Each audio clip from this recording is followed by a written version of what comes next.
Screen पर बच्चों आपको एक क्वेश्चन दिख रहा होगा, ये जेईई एडवांस 2015 में आया हुआ है। क्वेश्चन क्या है, हमारे पास एक रिंग है और वो रिंग ओमेगा से घूम रही थी। यहाँ पर दो रोड्स लगा रखी थी और इनमें दो बीड्स फंसा रखे थे।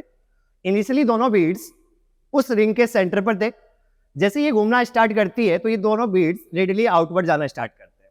ठीक है, इनिशियल ओमेगा ओमेगा दे रखा था। क्वेश्चन में पूछा गया है, जब एक मास यहां से डिस्टेंस अपने को दे रखी है 3r/5 दूरी पर होगा, तो दूसरा वाला मास सेंटर से कितनी दूरी पर होगा। तो हम सब जानते हैं कि ये क्वेश्चन में एंगुलर मोमेंटम कंजर्वेशन का कॉन्सेप्ट है, तो हम एंगुलर मोमेंटम कंजर्व करेंगे। इनिशियल सिचुएशन हमारी ये थी कि दोनों ही पार्टिकल सेंटर पे थे और ओमेगा कितना दे रखा था, ओमेगा। तो इनिशियल एंगुलर मोमेंटम हो जाएगा, दोनों ही पार्टिकल्स का 0 हो जाएगा, रिंग का हो जाएगा mr² इंटू ओमेगा।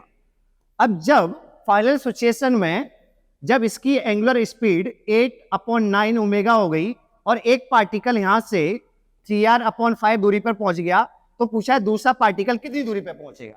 तो मैंने मान लिया कितनी दूरी पर पहुंचा, x दूरी पर।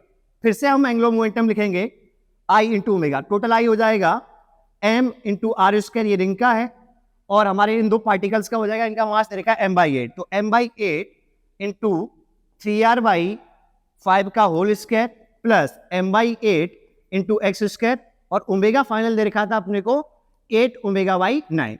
एंगुलर मोमेंटम कंजर्व है तो L initial equal to L final. यहां से x सॉल्व करके आंसर आ जाता है 4r/5। तो आई थिंक आंसर आ जाएगा D। I hope it is clear.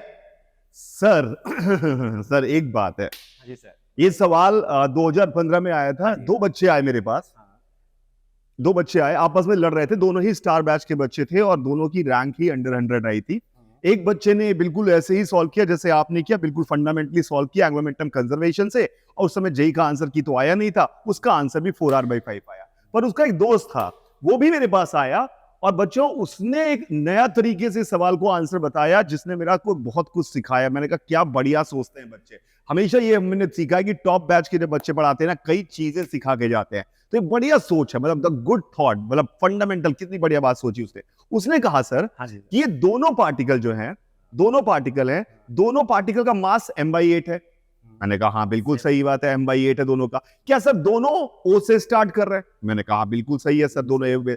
क्या सर दोनों के ऊपर लगने वाले फोर्सेस सेम है?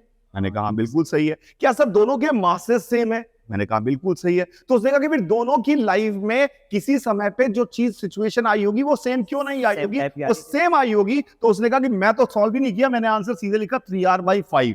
और सर शायद जेई ने इसको भी दिया था। एक्चुअली जेई को फाइनली रियलाइज हुआ कि ये आंसर भी बिल्कुल, क्योंकि उसकी बात में कोई कमी नहीं थी, तो उसने जेई ने उसका आंसर 3r/5 भी दे दिया। तो जी क्योंकि उसने क्या लॉजिकल बात सोची, उसने कौन सॉल्व करे, दोनों की लाइफ में कॉजेस सेम है तो इफेक्ट भी सेम होना चाहिए। सही बात। इतना शानदार था ये कि उसने 3r/5 का।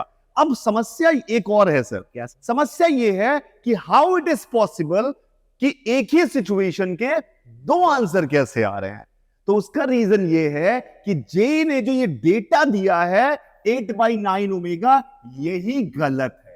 क्योंकि जब एक पार्टिकल 3r/5 पे होगा तो उसका ओमेगा क्या आएगा ये निकाला जा सकता है, इसको दे नहीं सकता कोई, इसकी वैल्यू फिक्स्ड होगी। जेई ने अपनी मर्जी से कोई रैंडम नंबर 3r/5 8 ओमेगा/9 दे दिया, इससे आंसर गलत हो गया, इसलिए सवाल गलत है। फिर भी मुझे पता नहीं जेई ने इस सवाल, गलत सवाल के आंसर को बोनस क्यों नहीं किया। बाहर सभी को एंजॉय लाइफ।